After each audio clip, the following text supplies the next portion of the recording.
Kita kembali lagi dalam acara Tafsir Pendidikan Islam bersama saya Raja Sarazi Sukaton dan narasumber kita Dr. Ahmad Alim MA.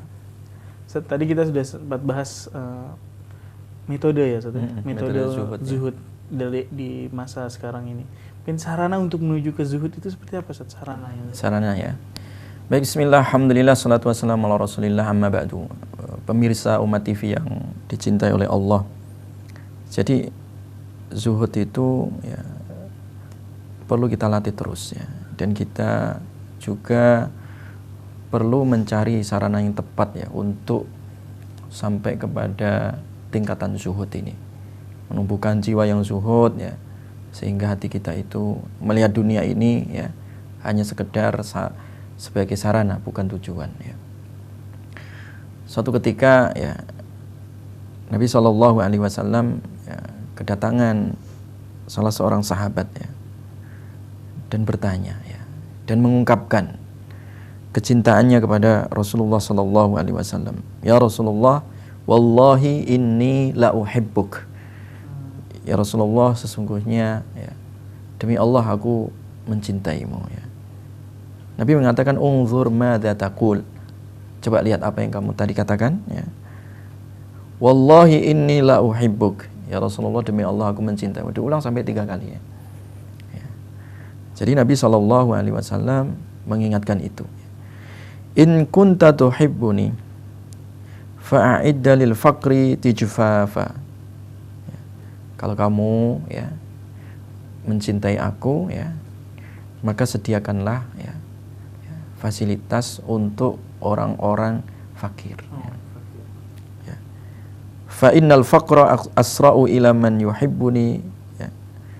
Karena orang-orang fakir inilah ya, orang yang paling cepat ya, yang mereka itu mencintai aku ya. Hadis ini ikhwah semua ya, pemirsa Umat TV, hadis ini diletakkan oleh Imam Nawawi rahimahullah di dalam bab zuhud ya. Ya. Dan ini sebagai sarana orang untuk menumbuhkan jiwa zuhud itu ya, karena zuhud itu adalah bagaimana kita mengendalikan ya kerakusan diri terhadap harta. Sehingga untuk menumbuhkannya juga bagaimana kita ya melihat harta itu bukan segalanya. Bagaimana supaya kita tidak rakus? Keluarkanlah haknya harta tadi. Makanya Nabi mengingatkan tadi ya, sediakan ya, bahan makanan ataupun pakaian ya untuk orang-orang miskin atau orang-orang fakir ya. Ya. Karena dengan kita itu mencintai orang fakir ya, kita paham itu hakikat dunia.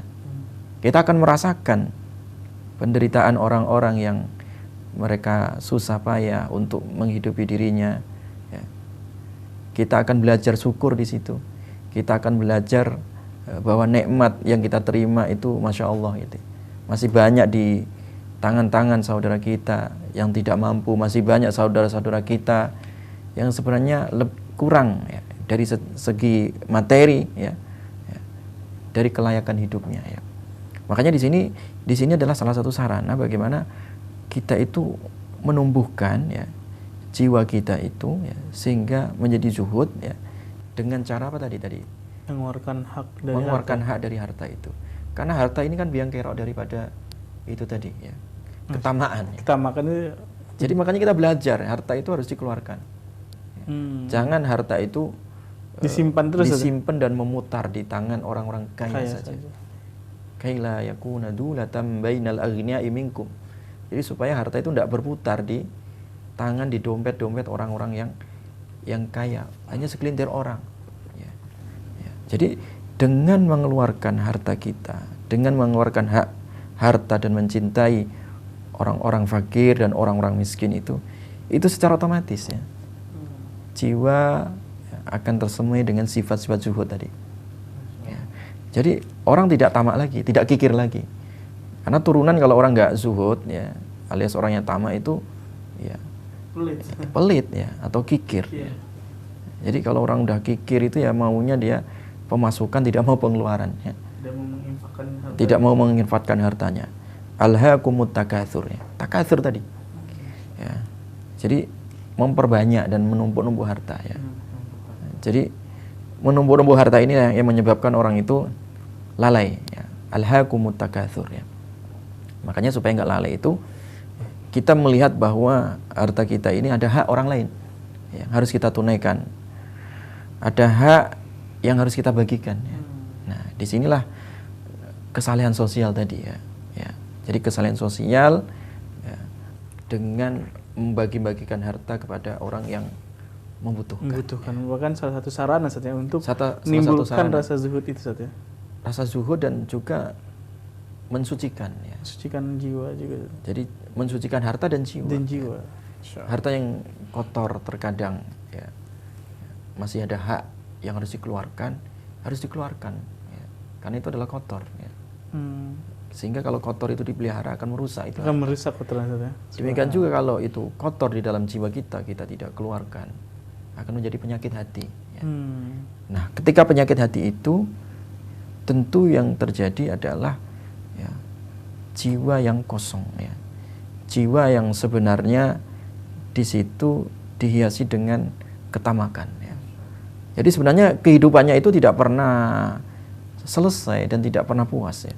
Dan tidak pernah mencapai ketenangan, ya.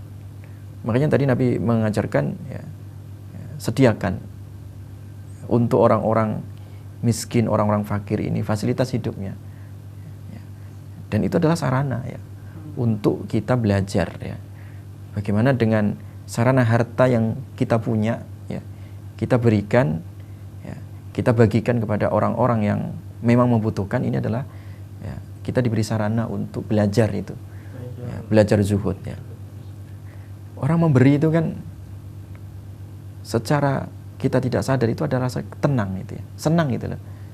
Jadi orang memberi kepada orang lain, menolong kepada orang lain itu ada sesuatu yang kebahagiaan yang itu tidak pernah kita bayangkan, ya. Ada ketenangan, ya. Ya.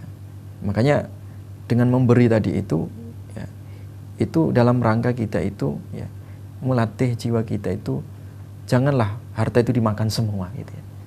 Ya, ada kan orang itu seakan-akan saking rakusnya manusia itu, ya, apa yang ada di hadapannya mau dimakan semua, tidak diberi ke orang apa lain, yang mau ada di hadapannya mau dihabisin semua, ya. Mau dimilikin semua. Mungkin tidak mungkin perutnya bisa padahal tidak cukup untuk menampung itu semua, ya. Manusia itu terkadang, ya, keinginannya tadi itu banyak, lebih besar daripada perutnya sendiri terkadang. Ya, syahwat perutnya itu lebih besar daripada perutnya. Dari perutnya itu sendiri. Nah, syahwat keinginan hatinya itu lebih besar daripada, ya, kemampuan dirinya, ya. Makanya, ya, inilah kita belajar di sini, ya, dengan apa yang diberikan oleh Allah, ya, berupa sarana dunia ini, ya, kita manfaatkan seluas-luasnya untuk kebaikan agama kita, gitu. Bukan untuk kebaikan ego kita, ego masing-masing. Kadang manusia itu kan diberi dunia, keluasan harta, itu kan untuk egonya, bukan untuk Allah dan Rasulnya, ya. Jadi karena hanya untuk memuaskan, ya, ego masing-masing, yang terjadi itu, ya, dia menzalimi hak harta tadi, ya. Kan orang zalim itu nggak akan pernah tenang, ya. Jadi tidak akan pernah ada tumaknina di dalam hidupnya, ya. Tidak ada pernah kebahagiaan di situ, ya. Makanya orang yang bahagia itu adalah orang yang zuhud tadi. Orang yang zuhud, ya. Dan juga mungkin memperhatikan orang sekitarnya tadi. Nah, dengan memperhatikan orang sekitar tadi itu, memberikan dasar-dasar hidup dia akan memenuhi hak orang lain. Subhanallah. Ya. Jadi dengan zuhud itu hak orang lain akan terpenuhi. Ya. Hak lingkungan akan terpenuhi. Terkadang kan orang tamak itu tidak hanya manusia yang dirusak, alam dirusak. Alam juga ikut dirusak. Iya, karena ketamakan manusia tadi. Jadi bukan hanya manusia yang dirusak. Alam pun dirusak. Alam. Ya. Bahkan alam tumbuhan, hewan, ya. Alam yang istilahnya benda-benda mati pun dirusak juga. Dirusak. Itu yang disebut fasad, ya, di dalam muka bumi ataupun, ya, di dalam lautan itu semuanya itu kan ulah manusia.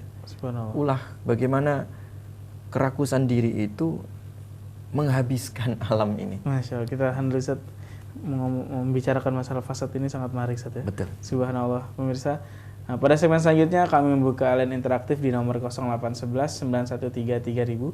Pemirsa bisa menghubungi kami melalui telepon atau SMS dengan format nama, asal kemudian pertanyaan. Kami tunggu pemirsa pertanyaannya pada segmen selanjutnya setelah pesan-pesan berikut ini.